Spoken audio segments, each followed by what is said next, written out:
Hi, folks. My name is Charles Butler. I'm the host of the Reality Check with Charles Butler, which airs 8 to 10 a.m. on Genesis Communication Network, Monday through Friday. Today is Thursday, November 10th. We see the fallout of the election of Donald Trump. These young people are out in the street protesting. They're leaving their college classrooms to protest Donald Trump. The question is why? No, you're not going to get free college. No, nothing's free in life. Yes, you're going to have to work and get out of your parents' basement. All of those things are very good. Donald Trump's going to make the economy great again. That's why he chose to seek the office of president.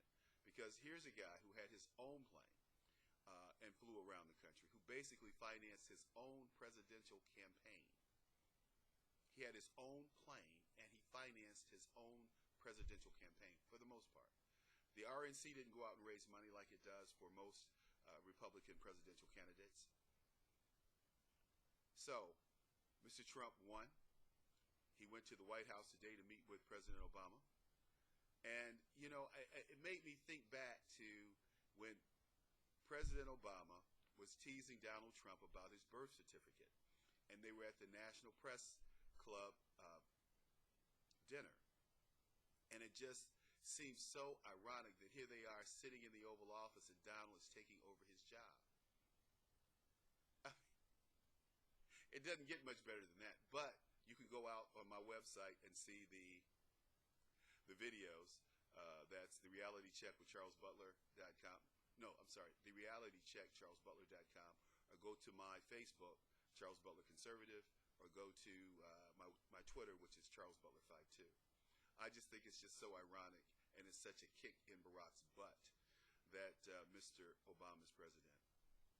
Now, these young folks who are out protesting Mr. Trump, saying F you, Trump, and all that stuff, that's exactly the way I felt about President Obama, both times, 2008 and 2012. But I didn't go out in the street and say F Mr. Obama. I didn't say it on the radio. I didn't say it at all, because at the end of the day, I was hoping that Mr. Obama would come to his senses and do what the American people wanted. However, he didn't. But that wasn't on me, and that wasn't on you. What we have to understand here is, and these young people need to understand, is that they don't control anything. And what they need to do is to sit down and learn and get in class and learn something in those small minds of theirs. You know, they have a very liberal education, which is very narrowly focused on liberal principles and liberal ideals.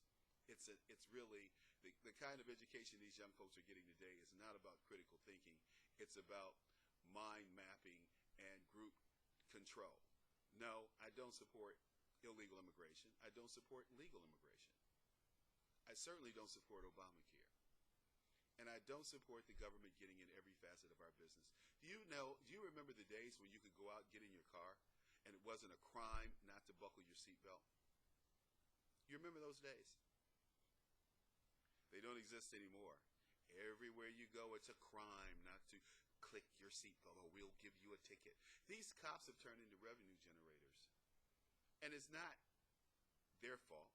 It's the fault of the city, state, and federal legislatures and legislators. Let's rein these people in and move them down the line.